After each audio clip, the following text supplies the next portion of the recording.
Assalamualaikum warahmatullahi wabarakatuh. Ngadongeng deui mitra-mitra pemirsa direncangan ku Mang Guru.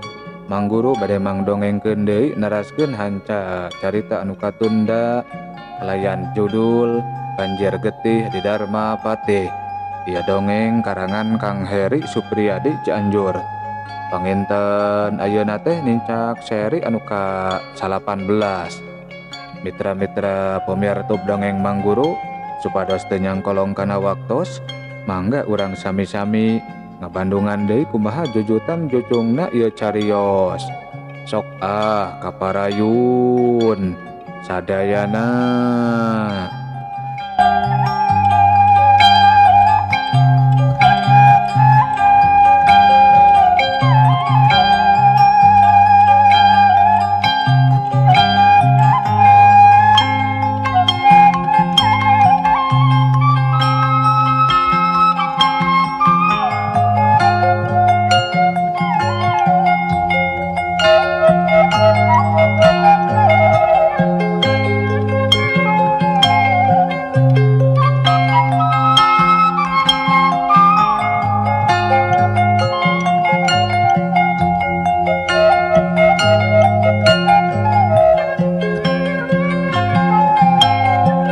Mitra-mitra pemirsa dongeng Mang Guru saleosna si Kumbay Jang Aji mah pada nalek deui ku Prabu Ungkara jeung ku nu sejena.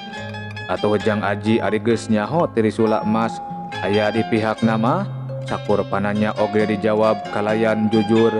Anu area di eta rohangan kabeh oge katempona teh jadi beuki ala jerih ari geus nyaho saha Jang Aji anu sabenerna mah.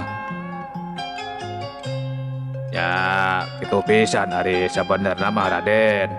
Kaula jeung Ki Patih teh diperedih ku Kangjeng Prabu Silokawi Cakra dina impian anu noron salila 3 peuting.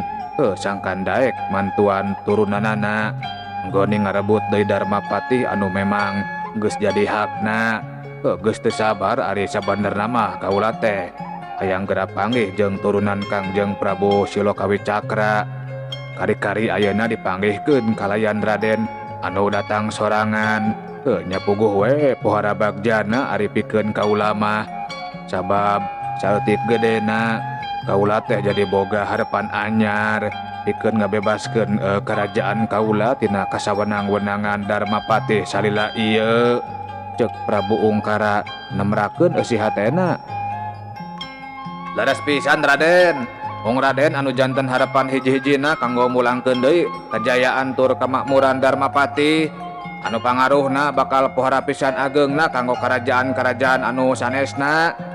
Kerajaan-kerajaan alit sapertos Trisula Emas mah moal mangapulia ngalawan kekuatan Dharma Patih mah dina maksakeun ngalawanna oge ari saur kasarna teh mah mung sosorokojor masrahkeun nyawa. Jadi make basa anu hade ayeuna mah Ki Patih sampala ngomongna ka Jang Aji teh. Laras pisan Raden, da pasukan prajurit Dharma Patih mah pohara seueurna aya kana 4 tikeuleunana ti pasukan prajurit Trisula Emas. Teu acan deui para prajurit ti bangsa Jina. Ceuk saurang abdi dalam milu nyarita. Ari kitu Trisula Emas mah teu kagungan prajurit ti golongan bangsa Jin. Ceuk Jang Aji rutret ka Prabu Ungkara jeung ka Patihna. Teu meunang. Kabeh karajaan leutik mah dicarek ku karajaan Dharma Patih jeung ku karajaan Batu Nunggal. Teu meunang ngabogaan prajurit ti golongan bangsa Jin. Ceuk Prabu Ungkara anu nemalan. Lecik atuh ari kitu mah. Nyaeta atuh sangkan lemah we meureun. Sangkan beuki teu wani pikeun baruntak. Nya ari pasukan anu dipingpin ku Ki Cakra teh sabaraha rebu jumlahna Raden. Jumlahna mah mung ratusan Kangjeng Prabu moal langkung ti 300 prajurit. Pur 300? Wah, surajeng bohong atuh ari kitu mah oy. Nya ari sugan teh nepi ka 1000na. Meh kabeh anu keur area di dinya nembongkeun paroman anu kuciwa. Sakitu teh para prajurit golongan jalmina wungkul ari prajurit di golongan Jina mah kawilang seueur margi salami puluhan tahun teh Ki Cakra sareng reng-renganana ngampelkeun kekuatan pasukan ti golongan jin kanggo ngarebut deui Darmapati. Aya panginten nembe kana 3.000 prajurit wae mah. Oh, cenah meh kabeh kedal ucap anu sarua ituna teh dibarengan ku arunggut-unggutan. Sumohon nanging kanggo samentawis mah utamikeun nyalametkeun Trisula emas heula we da ari ngarebut Darmapati mah kedah langkung siap itu ieuna. Ceuk Jang Aji rutret ka sararea Prabu Ungkara jeung anu sejena ngan saukur unggut-unggutan tanda ngabenerkeun kana kekecapan budak jajaka anu keur dirariungna. Teras deui dupi Ki Cakra teh. Ngos heula. Capeon ari terus-terusan diperak paku padanya mah. Teu angguran mah sinadahar heula karunya. Jabageus barang gawe. Prabu Ungkara gancang motong omongan salah saurang abdi dalamna. Mangsa nampo Jang Aji siga anu geus capeun teuing. Sanggeusna salila-lila pada nalek ku puluhan jalma anu araya di dinya. Aduh, hatur nuhun Kangjeng Prabu, da leres pisan parantos lapar ti tadi abdi mah. Ceuk Jang Aji siga anu bungah. Oh nya, hayu atuh, daharna urang di rohangan kaula. Aduh, teu wararantun Kangjeng Prabu, isin.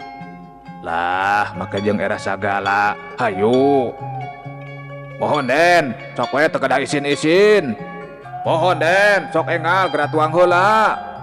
Mitra-mitra pemirtub dongeng Mang Guru sanggeusna pada ngajurung-jurung ku Kipatih jeung kunu sejena mah antukna Jang Aji daekeun diajak dahar ku Prabu Ungkara. Sanggeus amitan ka sararea Jang Aji ngaleos ningalkeun eta rohangan nuturkeun Prabu Ungkara anu geus leuwih ti heula ngalengkahkeun sukuna. Dulur-dulur kabeh, mudah-mudahan bae ari dibantu ku pasukan Raden Aji mah.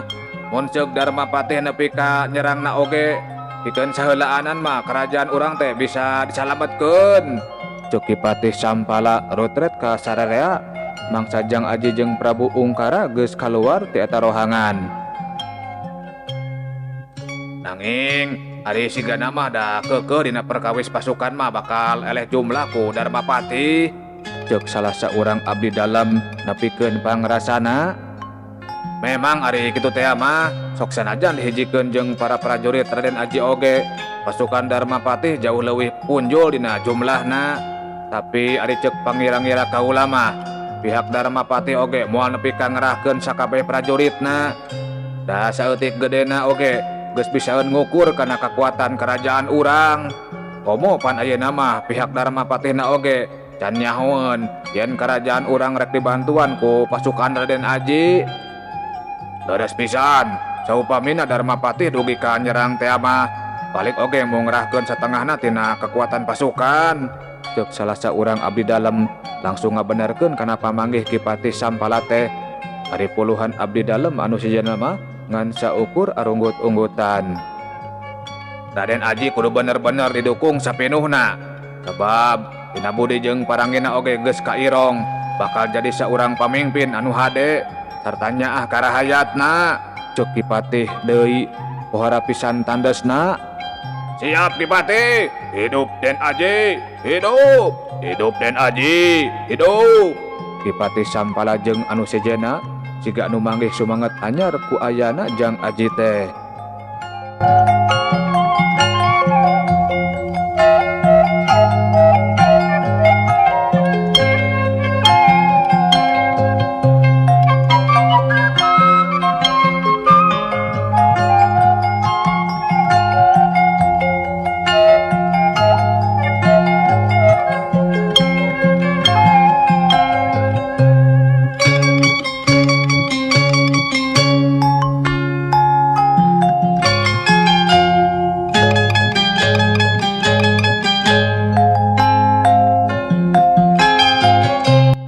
Mitra-mitra pemirtub dongeng Mang Guru, ari Jang Aji nama harita teh karek asup ka hiji rohangan anu pohara garana heunana da kawantu rohangan khusus pikeun kulawarga raja.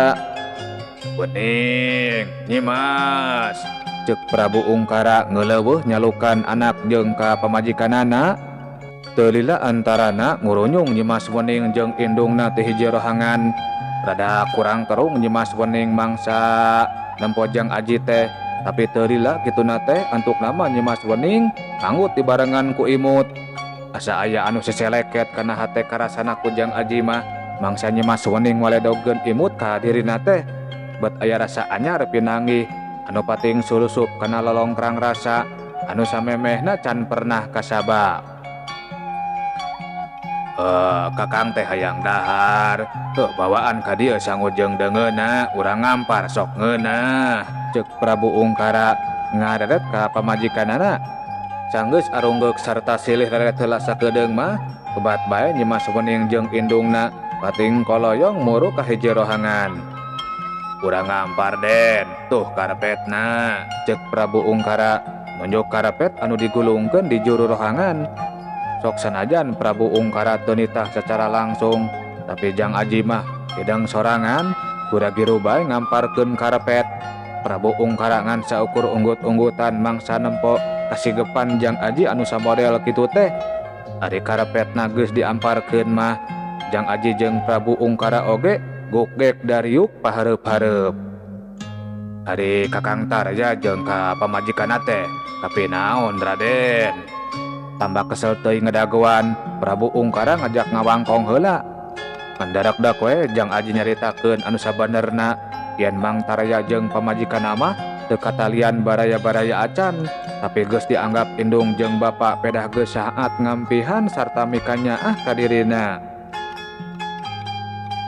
Itu ari jujutanna mah Kangjeng Prabu, sepuh abdi mah linggih sareng Ki Cakra saparantosna abur-aburan ti Darmapatih teh, ceuk Jang Aji mungkas caritana. Oh, jadi asli nama bener ti Darmapati. Canggeus unggeuk heula, mandarak-dak we Jang Aji nyaritakeun pangalaman diri jeung kulawargana anu pangna nepi ka nganjrek jeung Ki Cakra teh. Asal muasal nama gara-gara Raden Angkara anu keukeuh mikah hayang domba adu anu pohara pisan dipikannya ku dirina, anu dina mangsa harita mah dirina oge can nyaho yen domba adu kukutana teh ari sabenerna mah si Kumai anu malih rupa. Bener-bener jarahat jelema tehnya, ceuk Prabu Ungkara siga anu mangkeheulkeun. Nanging aya untungna Kangjeng Prabu, abdi sakulawargi abur-aburan ti lembur teh janten tiasa tepang sareng Ki Cakra sareng dugi ka guguru ka anjeunna. Prabu Ungkara unggut-unggutan andani ngabenerkeun kana kekecapan jajaka anu keur diuk pahareup-hareup jeung dirina. Sabot kitu ngoronyong nyimas wening jeung indungna anu barang bawa dituturkeun ku tilu awewe anu sigana mah badegana. Sok-sok sangu deungeunna anu rea rupana, inumeun jeung bumbuahanana dijagrakeun dina amparan. Deungeunna oge rupa-rupa nyembuangkeun seungitna samara 7 anu direka-reka. Gek nyimas wening diuk teu jauh ti Jang Aji. Indungna nyimas wening mah diukna meh ngarendeng jeung salakina. Ari badegana anu tiluan canggeusna nu dadahareun mah kebat bae pating laleos deui ka rohangan sejen. Hanu sok Ujang, nyokot we ku sorangan entong asa-asa. Indungna nyimas wening ngasora-ngasora boboko mangsa Prabu Ungkara geus leuwih ti heula nyokot hancenganana. Sing sopan, tong nyebut Ujang Raden gitu, ceuk Prabu Ungkara rada nyureng ka permaisurina. Ari indungna nyimas wening mah malah kurang kerung mangsa ngadenge kekecapan salakina anu samodel kitu teh. Cawios Kangjeng Prabu, malih maksa raoseun disebat Ujang ari kanggo abdi mah, ceuk Jang Aji nyelengkeung. Nah saha atuh ieu teh anu saleresna Kakang? Cuk indung nyimas wening kurang kerung neuteub ka salakina. Ayeuna mah dalahar we heula, engke deui we ngawangkongna mah. Temal Prabu Ungkara ditungtungan ku ngamimitian ngahuapkeun hancenganana. Geus kitu mah brak, sararea dalahar kalian siga anu nikmat pisan. Sajeroning daharna teh ari nyimas wening mah loba maling reret ka Jang Aji. Sambelan deui Kakang, cuk nyimas wening ngasorkeun wadah sambel. Mangsa nempo sambal dina alas Jang Aji geus leucir balas dicoelan. Mangsa nempo pamolah anakna anu samodel kitu teh indungna nyimas wening mah nepi ka noelan suku Prabu Ungkara. kituna teh dibarengan ku ngarindat-rindatkeun panonna. Ari Prabu Ungkara mah ngan saukur mesem sarta kucap kicep dibarengan ku unggek. Mitra-mitra pemirtup dongeng Mang Guru sarengsena dahar Prabu Ungkara jeung anu sejena teu langsung carengkat malah ngawarangkong ngaguar ngeunaan saha-sahana Jang Aji anu sabenerna. Dimas Wening jeung indungna mah nepi ka pating polohok mangsa ngadenge katerangan ti Prabu Ungkara anu ngaguar perkara sajatina Jang Aji teh. Ari Jang Aji mah saperluna bae nyaritana teh da ampir sakabeh pananya indung Nyimas Wening geus diwakilan dijawab ku Prabu Ungkara. Bari jeung kituna teh Jang Aji mah sok rada tungkul mangsa nyaritana teh siga anu teu wasa pikeun paadu teuteup jeung Nyimas Wening anu pohara geulis tur rancunitna. Atuh Prabu Ungkara saeutik oge teu nyabit-nyabit perkara kajadian di rohangan karaton siga anu embung ngaruksakan kaayaan dina mangsa harita. Upami ngabedian abdi teh bade ngabantuan tuangeun kanggo ukun rencangan abdi, cek Jang Aji mangsa wangkongan keur eureun sakedeung. Rek naon ka ditu deui? Geus we cicing di dieu. Tuh kamar kosong mah aya, cek Prabu Ungkara gancang ngahulag. Alim Kangjeng Prabu hawatos ukun teu aya rencangna. Prabu Ungkara jeung permaisurina hantem memaksa sangkan Jang Aji daekeun cicing jeung dirina. Tapi Jang Aji oge teu robah pamadeganana, keukeuh bae hayang cicing dipangreurehan Jang Ukun. Sanggeus lumayan lila paadu regeng heula. Entuk nama Prabu Ungkara jeung permaisurina teu buru ngelehan dahareun pikeun Jang Ukun teu sirikna dibahan-bahankeun kabeh nepi ka nitah dua urang badegana pikeun mantuan mawa.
Ari hedap kunaon Wening?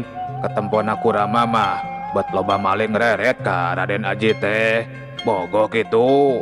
Tanya Prabu Ungkara cembung ngagonjak. Kangjeng Rama mah banget Nyimas Wening dak dubadakan bareureum. Hihi dedeh geus mimiti resep ka lalaki nya anak urang teh, cek indungna Nyimas Wening milu ngagonjak.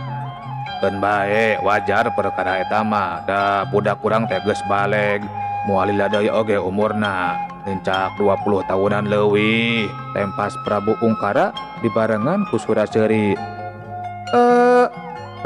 Kieu Kangjeng Rama saleresna mah abdi teh nuju nelek-nelek paman teu Raden Aji margi bet asa persis pisan sareng impenan abdi. Antuk nama Nyimas Wening muka carita. Mimpi cek mimpi kumaha tah? Cek Prabu Ungkara kurang kerung neuteub ka anakna. Kieu nya ama sababar dinten anu parantos kalangkung abdi teh ngimpen disumpingan ku abah anu direncangan ku saurang pamaget. Jaga ieu tah pijodohan hidup teh kitu saur abah dina impenan teh. Pamenteuna eta pamaget teh persis pisan sareng Raden Aji, nanging dina impenan mah eta pamaget anu mirip sareng Raden Aji teh nganggo kang kalung anu gagantelna teu benten sareng artos emas. Dina gagantel kang kalungna teh aya gambar rajaan. Saha eta teh bah? Abdi naros ka abah perkawis gambar anu aya dina gagantel kang kalung eta pamaget. Ieu teh gambarna Prabu Silokawi Cakra kitu waleur abah teh. Ari pamagat anu mirip sareng Raden Aji mah sakedik oge teu nyarios, mung suraseuri we ka abdi teh. Pertengtang pisan Nyimas Wening mah mangsa nyaritana teh. Ari Prabu Ungkara jeung permaisurina sakedapan mah ngan saukur silih lelet sanggeusna ngadenge caritaan anakna anu sarupa kitu teh. Paingan atuh ari kitu mah katempona teh bet ngareretan wae Raden Aji. Tapi sugan we nya Raden Aji teh pisalakieun hidup. Resep ku tata kramana, copan pisan budak teh. Ceuk tindung Nyimas Wening siga anu miharep pisan. Prabu Ungkara mah teu milu ngengklokan, malah semu hulang-hulang siga anu masih keneh mikiran impian anu dicaritakeun ku Nyimas Wening anu jadi anakna.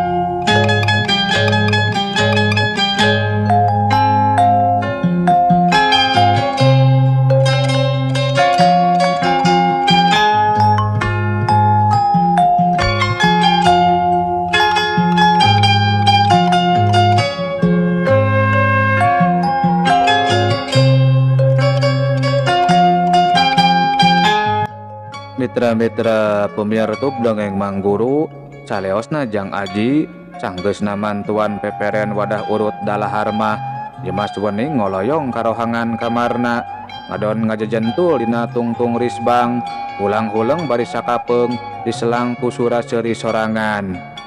Nya mugi we urang teh jodoh garendengna Nyimas Wening anu tayohna mah keur teteleuman dina endahna sawangan anu pinuh ku gambaran saurang jajaka anu aya lian ti Jang Aji dituna teh dibarengan ku suraseuri.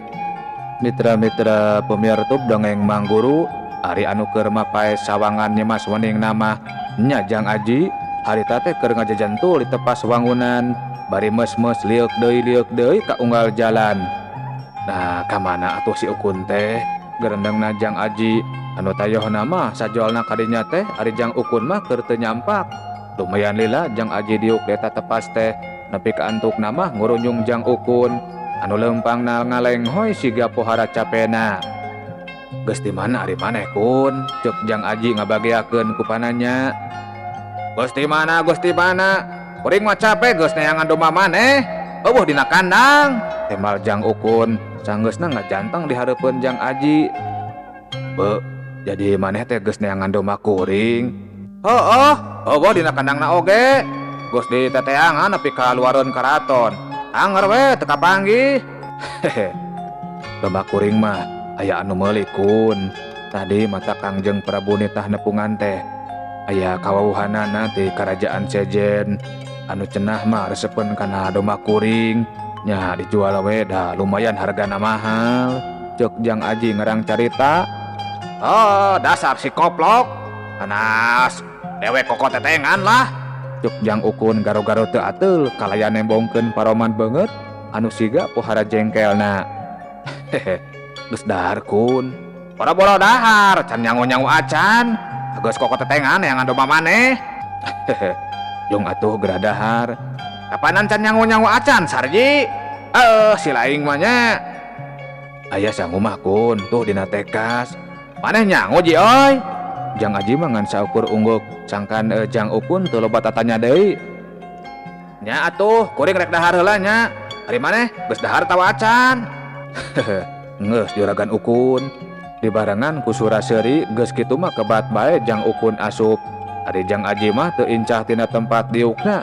Malah ngan saukur unggut-unggutan siga anu kataji ku sikep Jang Ukun anu ngabelaan ngantep beuteung demi neangan domba anu sobat anyarna.